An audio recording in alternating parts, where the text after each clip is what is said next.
Happy Father's Day, 2021. Appreciate that. I know how you feel. Today, my congratulations go out to all of the fathers, grandfathers, stepfathers.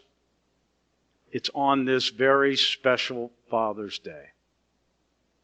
I'm blessed to honor all fathers and fatherly figures who have provided love, guidance, wisdom, and protection in our lives.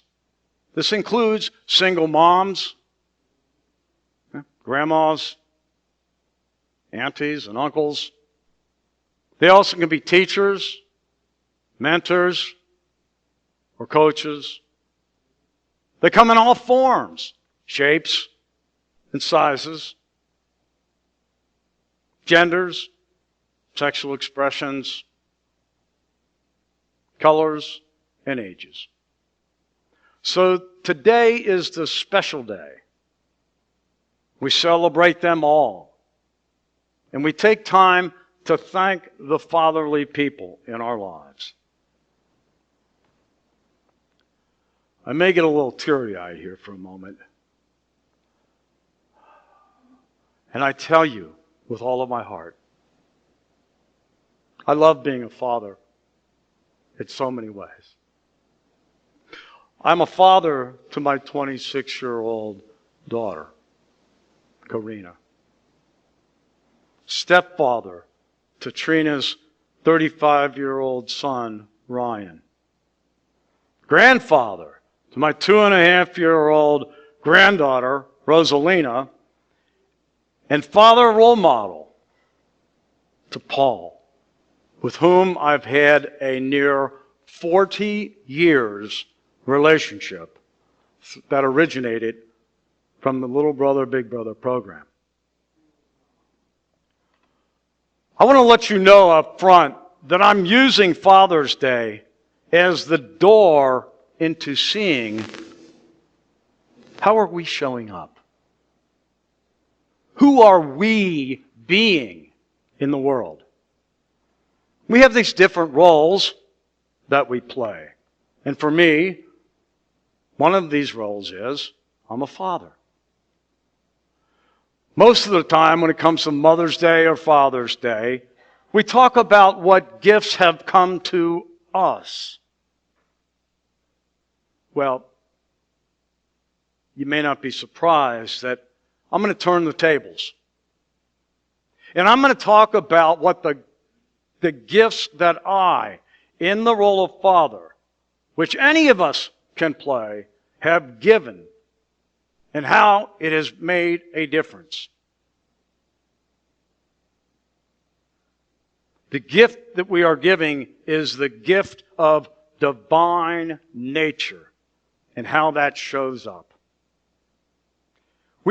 When we can see the impact that we are having or have made on someone's life, it's very meaningful to us. It reminds us that we matter, that we belong. It gives us a sense of dignity and connection.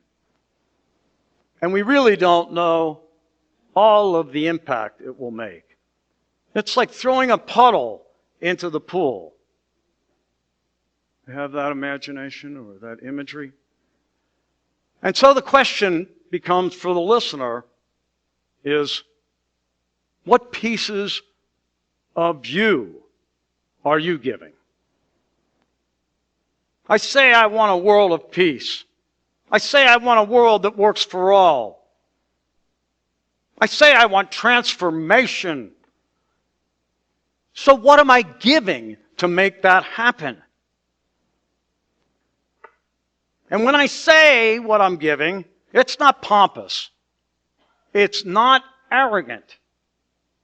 It is owning that I am fully divine and fully human. In meditation, I realized what I really want to talk about today. And this brings me to the core message. The one thing I want you to know and take away from my whole talk today, if nothing else, is this: living love around the world. Yeah. Take that in. Pause for a moment. I'm going to borrow Reverend Kathy's pause button. Living love around the world. And let me break that down into three main questions. What does it mean to be living love around the world? Why is it important? And how can we apply it in our lives? To best answer these questions, I'm going to share with you two very personal experiences. And I believe that using personal experiences is one of the most powerful tools we have at our disposal. It lets you, as the listener, know that we're in this together. You may not have had the exact same experience, but you may have had something very similar.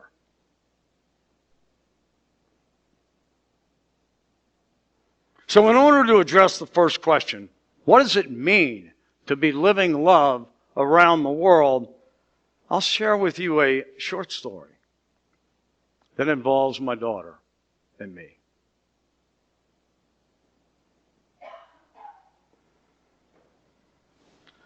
So there are many parts of me that wants to share a story, but I stuff it down so many times. I appreciate your willingness and openness to bear with me here for just a few minutes. My 13-month-old child, my only daughter and only child, was taken by her mother, my wife, to Austria without my knowledge and consent.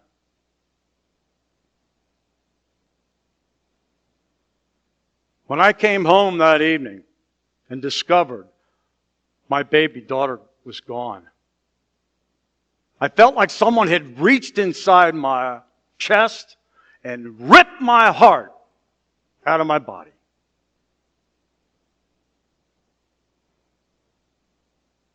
If you're a parent or grandparent yourself, perhaps you can imagine the heartbreak of being without your child.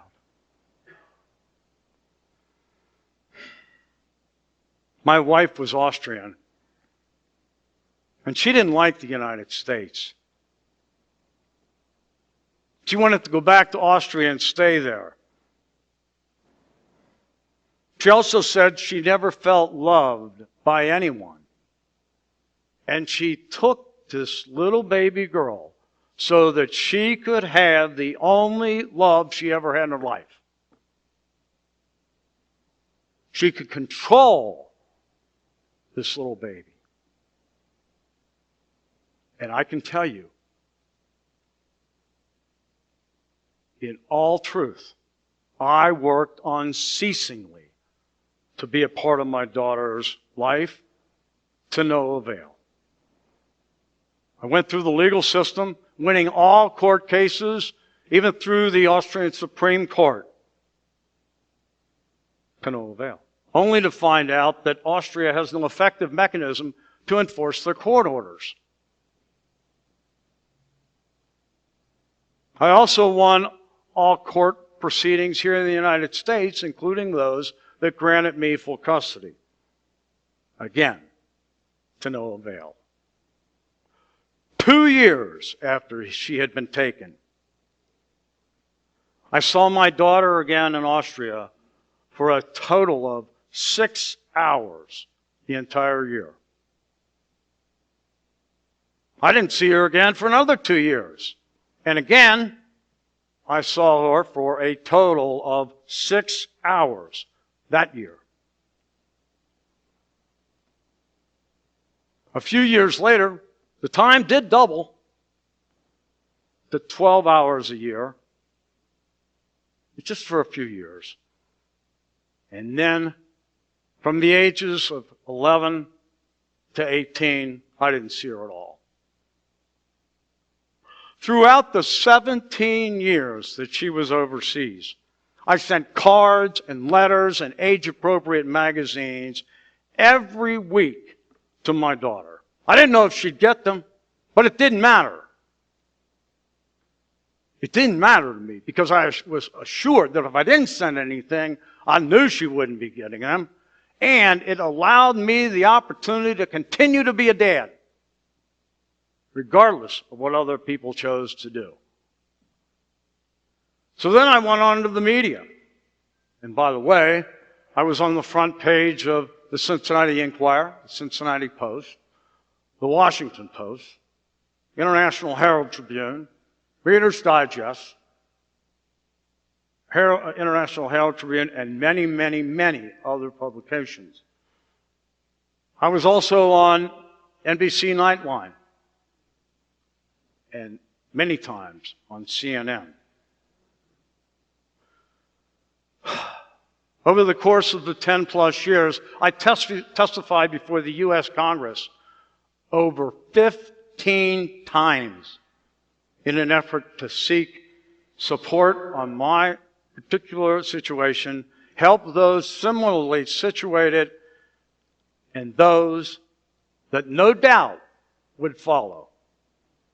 I testified before the U.S. Senate on Foreign Relations, the U.S. House Committee on International Relations, the U.S. Human Rights Committee, and many others. And I wrote and submitted legislation to improve governmental handling of these matters for Americans in the future.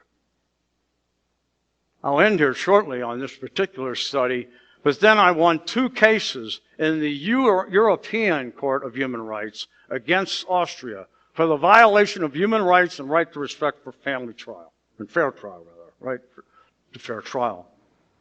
In the end, the Austrian government was simply required to pay a small fine to me and got a slap on the wrist from the European Court of Human Rights. I went through the diplomatic arena, talking with the U.S. Secretaries of State, Madeleine Albright, Colin Powell. I even spoke with U.S. President George Bush. I also spoke many times with the U.S. Ambassador to Austria in Vienna. And during the 17-year effort to be a part of my daughter's life, I left Chrysler Corporation, where I had a very high-level, executive-level position, and took a much lower position at a much smaller company, less responsibility, so that I could spend nearly all of my time and put all of my energy into having a relationship with my daughter. And despite all that I did, and everyone I spoke with, nothing made a difference. And then I came to realize that in all of my efforts to find my daughter, I was losing myself. Fortunately, as divine order would have it, I met a wonderful woman who would ultimately become my wife, Trina Menino. Trina asked me to come to a Unity church service, my first experience. And I attended that service on January 5th, 2003, a white stone service, and it absolutely, unequivocally changed my life. During the meditation at the white stone service, I realized that I had been putting my faith in the legal system to bring my daughter home, and now was the time to put faith in God and faith in my relationship with God. And also, trust divine order, God's timing, not mine. So I flew to Austria and forgave my ex-wife in person. I made a commitment to unconditional love. A year or two later, I conducted a 3-hour surrender ceremony based on Unity's teachings in my home with Trina as a witness. And I continued to learn and apply Unity teachings and finally found peace. When Karina graduated high school and turned 18 years old, she contacted me and asked if she could come home. Absolutely. She asked if she could come over and live with me. My immediate response was, anytime, always, and forever. So I overnighted her U.S. passport, and within days she was here. She has continued to remain here for the past 6 years. And we have, to this moment, what I would consider a very normal father-daughter relationship. I am so blessed. You see, she wanted to be able to explore and expand her mind and receive greater opportunities. She was a part in the very first days of her return in Trina's and my wedding ceremony.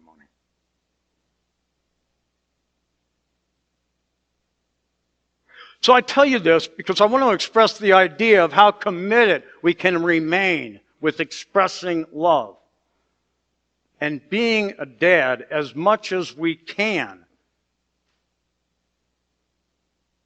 Ultimately, Karina realized that she's a part of me and I'm a part of her, and we're all one. She wanted to experience more of life and explore herself as an American citizen. Wow. I was told she has a mind of mine like me, and I said, thank you, God. I think my ex-wife had said that trying to be a bit sarcastic when it appeared as if Karina and her mother butted a few heads, and her mother wasn't so pleased in Karina's mind. I was just saying, go, girl. You go, girl. Anyway, So I'll close that up with letting you know that if you don't know already, I love Karina with all of my heart and all of my soul. I know that I know that. I feel that deep, authentic, and genuine connection. And what I hear from that story and from other people's story is what I gave. I gave my time and effort and my commitment. I gave my persistence and tenacity despite the speed bumps and the obstacles that were ever present. I demonstrated my priorities and I stayed true to principle. I gave unwavering love. Let me pause there for a moment. I appreciate you bearing with me.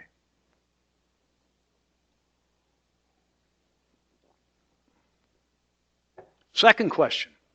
Now, why is it important to be living love around the world? Why do you care? Why is it important? The best answer to that question, let me tell you about my little brother, Paul. Paul and I met when he was just 8 years old. I was 28 years old. Paul's now 48 years old. So I won't say how old I am, but I'm sure you can do the math.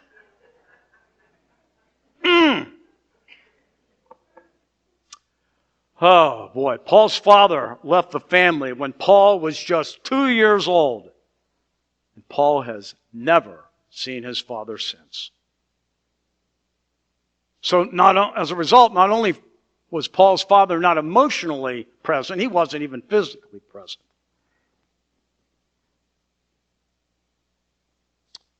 Paul's mother wanted Paul to have a male role model in his life. So she contacted the Big Brothers Little Brothers organization, and they requested a 1-year commitment to the relationship to the little brother. Well, I guess Paul and I have blown that time commitment right out of the waters, being together nearly 40 years. And the Big Brother Little Brother program also requested 1 hour a week together. Here again, we didn't skimp. Even from early on, our typical time together was I'd pick him up on a Friday evening. We'd go have dinner at his choice, usually Pizza Hut or something of that nature. Then we'd go to a movie. Saturday, I'd pick him up. We'd go to a local park, go to a ball game, baseball, hockey, football, you name it. And spent the whole day together, part of the early evening. And then on Sunday, for those teachers of you, I can tell you, I promise you, that was schoolwork day. Anyway. I asked the question that you might be asking yourself. How is it that we stayed together all of those years? Through our commitment to stay together. Through expressing deep love and deep care for one another and giving one another support. By communicating, as Reverend Kathy says, from the heart. Being a part of each other's lives at all times, doing things together. That went on for at least 10 or more years until I went overseas. And I continued to stay in contact with Paul when I went to Korea, Japan, Brazil, and Austria. He was in high school when I was in Brazil and Austria, so I had him come over and spend the summer holiday, the summer break from high school with me. I had a hard time getting him off of the beaches in Brazil to go back to school for his senior year. I can understand, but anyway. All right, I got to quit diverting. This was getting a little bit too long. Anyway, so Paul and I, as you might imagine, we have a deep, sincere, genuine, heartfelt love that we share with one another. And despite Paul's experience with his own father, Paul is solidly committed to be a wonderful father for his 4 boys. There's not a hockey game, football game, or any event whatsoever that Paul is not there with his boys. It's truly amazing. For me, it was eye-opening to see and experience. So Paul had a situation early on in his life of which he had no real control over. And yet, he did have control over his response. Paul chose to be the dad he never had. I am so very grateful and proud of Paul. To this day, even though Paul lives in Cleveland, Paul and I talk on the phone at least once a day. And in addition, being so much of Paul's life and Paul's family over the many years, I am delighted to report that Paul's 4 boys stay in just about as much contact with me as Paul. That's right. I guarantee you, absolutely guarantee you, that I can text each or every one of them and I will hear a reply from them within the hour, including his oldest boy, James, who lives in China. And so when I say that, it's not for any ego boost to me. It's that I've realized that I need to own that. I need to claim that. I need to realize that I had a hand in that. It's not arrogant. It's a recognition that I am fully human and fully divine, as are you. And you make God known through your humanity. That's how to know God. That's how you make God known. That's how you express divine ideas. The idea of connection and compassion and family and love, we all do that through our human existence. I just described one. I can text, and he'll text right back. That is being fully human, expressing divine ideas. How are we being divine? What am I doing when I express? What am I expressing when I text to him? Connection, love. That's right. And what is he expressing when he responds? Connection and love. Those are divine ideas. Kathy has gone through, and Sandy has been kind enough also to support us in knowing the divine ideas or the 12 powers as taught by in Unity teachings. So anyway, I need to get to an end here. But is there anything really more divine? Not really. And all through this little gadget, I thought I had my iPhone with me, but I don't. Like I'm going to use my imagination. What's that? All through this little gadget, this iPhone, and 8,000 miles away, we have this great, what is that, a bill I'm getting? Oh, thank you. This is my phone. It is my phone. I knew there's nothing that gets lost in the universe. Give me that. Anyway. So we have this, at times we have this crazy idea that being fully divine has to look something really special. No, it looks like right here. This. What we are doing. We're being fully human and fully divine. Let me end this story with Paul by saying that Paul's message to me these days and to himself is that through his father, he learned how not to be. And now Paul is what I would consider to be an outstanding father, as I mentioned, to his 4 boys. Many of us have a tendency to label our situations as good or bad, positive or negative. If you're talking to me, I'm not going there with you. Just because someone has a difficult situation, it doesn't mean that we have to use those labels. Difficult times in our lives are our master teachers. Telling Paul's story and talking about the stuff he went through is in no way negative. Rather, it underpins how he managed to make an amazing life and to be an amazing father.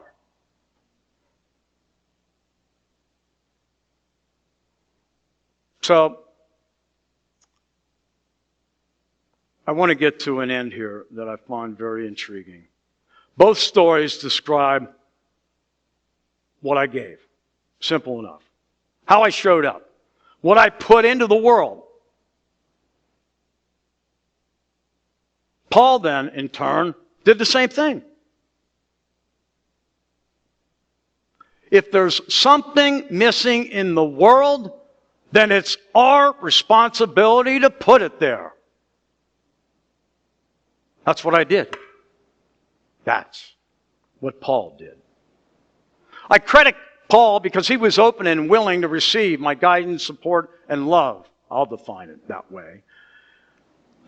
I mean this with all of my heart. Paul is truly remarkable with his 4 boys. And I guess I really do recognize that I have an opportunity to realize I had a hand in that. And I need to own it. This is what I'm talking about. Paul gives credit to me for all that I did for him. And when I get honest and real with myself, I recognize all that he has become. So in talking about both stories, what I have learned is what I've given, how I've shown up. Most of the time when it comes to Father's Day, I talk about all of the gifts that fathers have received. Now, I find it important to balance that and talk about the gifts that fathers and father figures have given.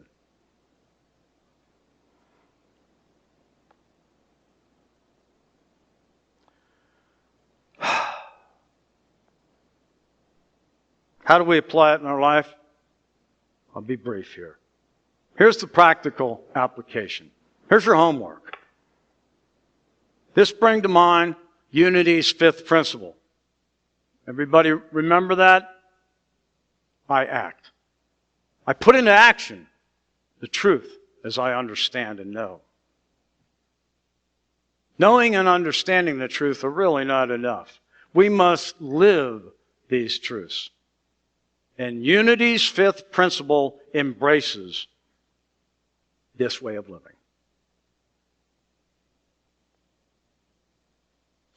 So I have come to believe, in closure, that the stories demonstrate that I truly am living love around the world. And when I accept it and not judge it, I find it to be very powerful. My prayer is that I may serve as a ministerial resource that will support and guide you to see the divine more clearly around you, within you, that you can take the next right spiritual action. I urge each of us to claim that we are fully human and fully divine. And I invite you to embrace today's core message. Live love around the world. I believe in you. I'm standing with you. We're all in this together. In unity. Namaste.